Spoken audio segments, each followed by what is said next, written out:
Hello everyone. इससे पहले हम लोग गोलीय दर्पण से संबंधित जो परिभाषाएं हैं उन्हें पढ़ चुके हैं और इसमें हम जो है किरण आरेख बनाना सीखेंगे। किरण आरेख उत्तल दर्पण में कैसे बनता है और अवतल दर्पण में कैसे बनता है। ये हमारे एग्ज़ाम में पूछा भी जाता है। इसमें पूछा जाता है कि जैसे यदि वस्तु अनंत पर हो तो उसके प्रतिबिंब की प्रकृति क्या होगी, प्रतिबिंब की स्थिति क्या होगी। तो आज हम इसमें सीखेंगे। तो सबसे इसमें कुछ रूल होते हैं। जो पहला रूल होता है वो अभी मैं इसमें बता दे रही हूँ आपको। पहला रूल क्या होता है, जो मुख्य अक्ष के समांतर जो किरणें आती हैं, जैसे ये वाली किरण आती है, कोई दर्पण है, कोई दर्पण है, ये अवतल दर्पण है। यहाँ से जब बोल रहे हैं मुख्य अक्ष के समांतर कोई प्रकाश की किरण आती है तो वो सबसे पहले फोकस से होकर के जाती है, फोकस से होकर के जाती है या फिर फोकस से आती हुई प्रतीत होती है। जैसे अगर कोई उत्तल दर्पण हो गया, यदि कोई हमारा उत्तल दर्पण हो गया और हमारी कोई प्रकाश की किरण कोई आ रही है ऐसे करके, तो क्या होगा कि ये साइड यहाँ पे फोकस होता है, तो जब इधर से प्रकाश की किरण चलेगी तो ये जो है ऐसा लगेगा कि इधर से वो जा रही है, परावर्तित हो रहे हैं यहाँ से, ऐसा लगेगा, क्योंकि यहाँ से टकरा करके वापस चली जाती है वो।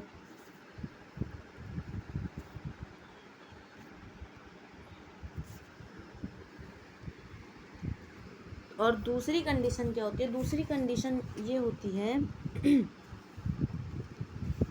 कि जो आपतित प्रकाश की किरण होती है, आपतित मतलब बताया था मैंने, आपतन, आने वाली किरण को हम बोलते हैं आपतित किरण। ये वाली किरण कौन सी है, आपतित किरण है।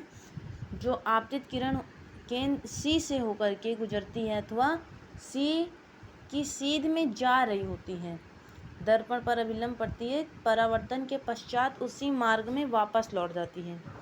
अगर कोई प्रकाश की किरण सी से गुजरती है, जैसे ये हमारा कोई दर्पण है, मान लिया इधर ये दर्पण है, ये हमारा मुख्य अक्ष है। यहाँ पे एक बिंदु होता है फोकस का, एक होता है सेंटर का, यानी कि वक्रता केंद्र का। वक्रता केंद्र का हो गया ये। तो जब कोई प्रकाश की किरण यहाँ से गुजरेगी, यहाँ से ऐसे आकर के गुजरेगी ना, तो ये इससे दर्पण से टकरा करके वापस से उसी माध्यम में परावर्तित हो जाती है। ये इसके कुछ रूल थे जो मैंने बता दिया है। अब यहाँ से हम शुरू करने जा रहे हैं वस्तु की विभिन्न स्थितियों के लिए आरेख खींचना, किरण आरेख कैसे खींचेंगे। तो सबसे पहले हम देखते हैं अवतल दर्पण के लिए। अवतल दर्पण पे हमारा पहला टॉपिक जो है वो है अनंत पर। अगर कोई वस्तु अनंत पर रखी हो तो उसका प्रतिबिंब कहाँ पर और कैसा बनेगा, ये हमें इसमें पढ़ना है। वस्तु की स्थिति क्या दी हुई है, यहाँ पर दे रखी है अनंत पर। वस्तु की स्थिति क्या है, अनंत पर।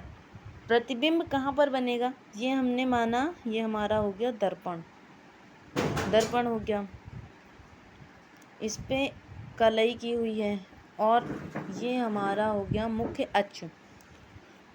तो फोकस बोल रहा है अनंत पर रखिए, अनंत पर, अनंत हमें पता है नहीं कहाँ पे है, तो ये हमारा हो जाएगा फोकस, ये हो जाएगा सेंटर। तो पहली हमारी कहाँ से जाएगी, फोकस से जाएगी, और जो दूसरी रेखा होगी वो हमारी कहाँ से जाएगी, फोकस से जाएगी। तो हमारा प्रतिबिंब कहाँ पर बनेगा, फोकस पर बनेगा। यहाँ पर प्रतिबिंब हमारा बनेगा।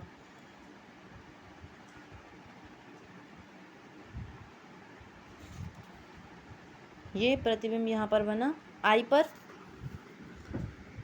तो प्रतिबिंब जब इस साइड बनेगा, दर्पण के इधर अगर प्रतिबिंब बनेगा तो वास्तविक प्रतिबिंब बनेगा, और अगर इस साइड बनेगा तो आभासी प्रतिबिंब बनेगा। इधर वास्तविक, इधर वास्तविक, इधर आभासी बनेगा। इस साइड बना है यहाँ पर, ये एकदम छोटा प्रतिबिंब बना है हमारा, कितना, बहुत ही छोटा बिंदु रूप का हमारा प्रतिबिंब बना है। उल्टा बना है क्योंकि वस्तु जो थी वो ऐसी रखी हुई थी अनंत पर वस्तु ऐसी रखी हुई थी, जो प्रतिबिंब वो बिंदु रूप बना है तो उल्टा है। और अनंत और अगर सी के बीच में, सेंटर जिसे हम बोलते हैं, जैसे यहाँ पे अनंत मान लिया हमने, ये हमारा सेंटर हो गया, इस पर इसके बीच में अनंत यहाँ पर हो गया, सेंटर ये हो गया, तो यहाँ पर हमने एक वस्तु रख दी है, वस्तु, ये हरी वाली लाइन वस्तु हो गई हमारी। तो जब हमारी प्रकाश की किरण चलती है मुख्य अक्ष के समांतर, तो पहला रूल क्या था कि अगर मुख्य अक्ष के समांतर कोई किरण जाती है तो वो सर्वप्रथम फोकस से ही जाएगी। तो ये फोकस से इधर जाएगी, फोकस से जाएगी। फिर दूसरी प्रकाश की किरण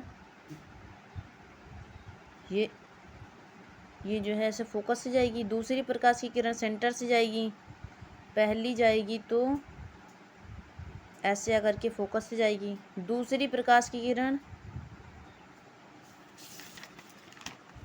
फोकस से जाएगी, ये वाली भी फोकस से ही जाएगी।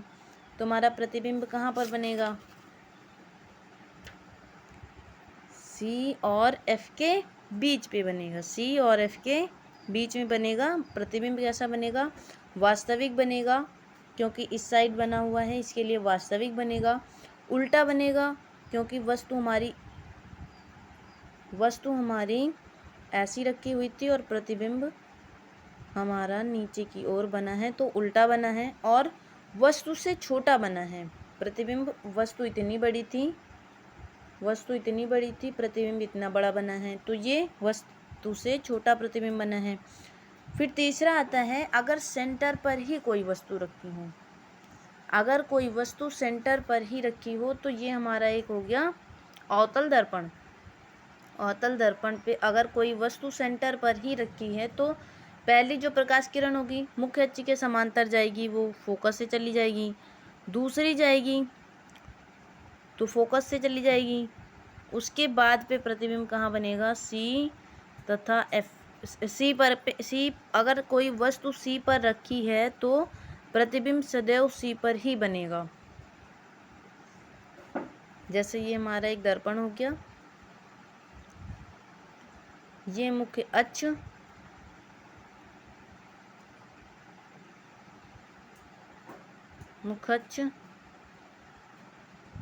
और ये जो है सेंटर पर हमारी वस्तु रख दी गई है।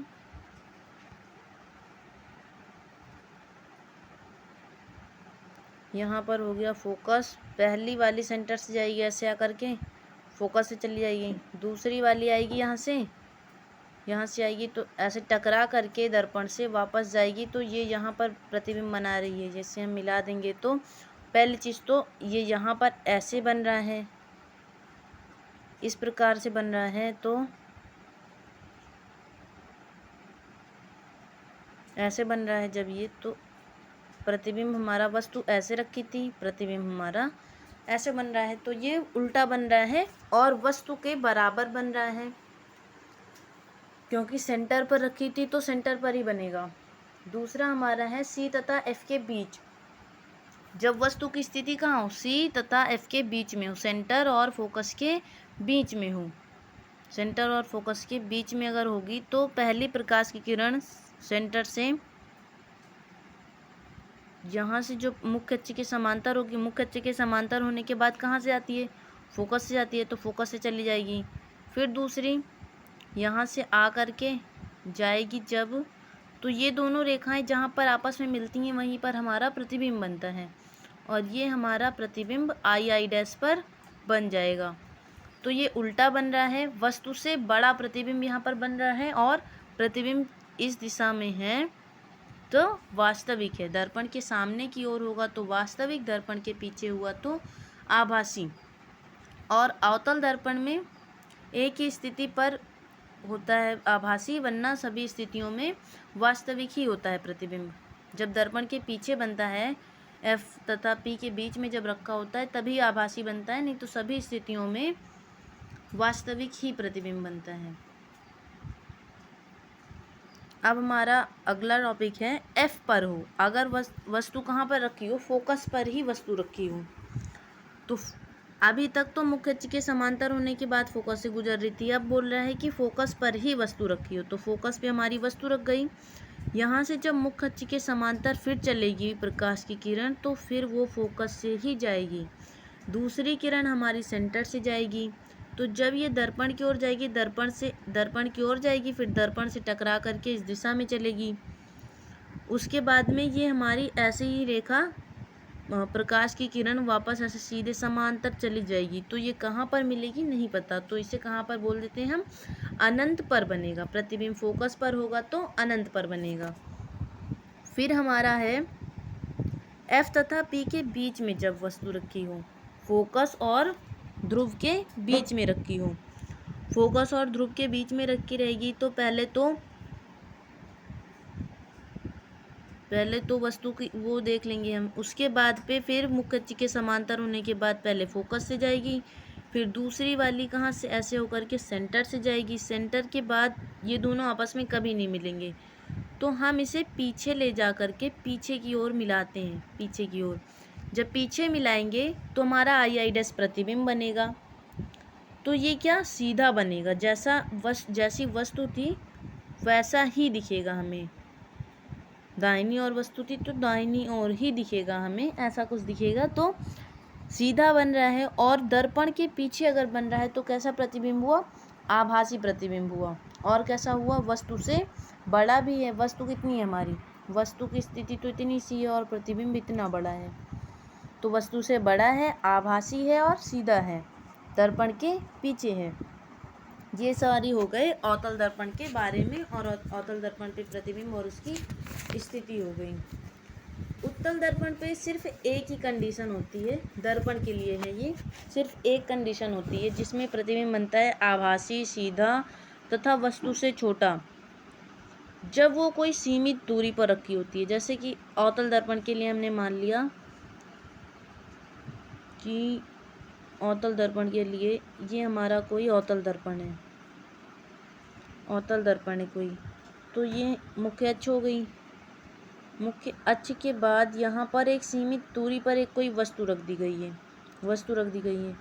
यहाँ से जब प्रकाश की किरण चलेगी तो पहला तो F होगा, दूसरा C होगा,